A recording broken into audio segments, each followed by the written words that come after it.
வணக்கம். இன்றைக்கி நம்ம எப்படி முள்ளங்கி குருமா செய்கிறதுன்னு பார்க்கலாம். அதுக்கு முள்ளங்கி 2 அரிஞ்சு வச்சுருக்கேன், வெங்காயம் 2 அரிஞ்சு வச்சுருக்கேன். குக்கரில் எண்ணெய் ஊற்றி நம்ம முள்ளங்கியை போட்டு நல்லா வதக்கிக்கலாம். வதக்குனா தான் நமக்கு அந்த பச்சை வாடை அடிக்காது. நல்லா வதக்கி எடுத்து வச்சுட்டு தேங்காய், சோம்பு, மிளகு, ஜீரகம், பூண்டு போட்டு நல்லா அரைச்சிட்டு வந்துடலாம்.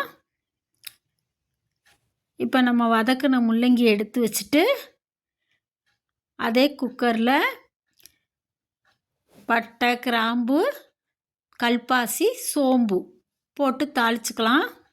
பூண்டும் போட்டுக்கலாம். வெங்காயம், கருவேப்பிலை போட்டு நல்லா வதக்கிட்டு தக்காளி போட்டுக்கலாம். தேவையான அளவு உப்பு போட்டுக்கலாம். மஞ்சத்தூள், மிளகாத்தூள்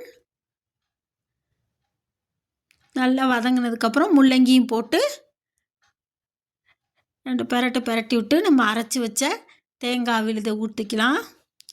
இப்போ தேவையான அளவு தண்ணி ஊற்றி குக்கரை மூடி போட்டு ஒரு 3 விசில் வச்சுக்கலாம். 3 விசில் வந்ததுக்கப்புறம் நம்ம திறந்து பார்த்தோன்னா நல்ல வாசனையான கறி குருமா குழம்பு டேஸ்ட்டில் இருக்கும் இந்த குருமா. தேங்க்ஸ் ஃபார் வாட்சிங். சேனல் பிடிச்சிருந்தா சப்ஸ்கிரைப் பண்ணுங்கள்.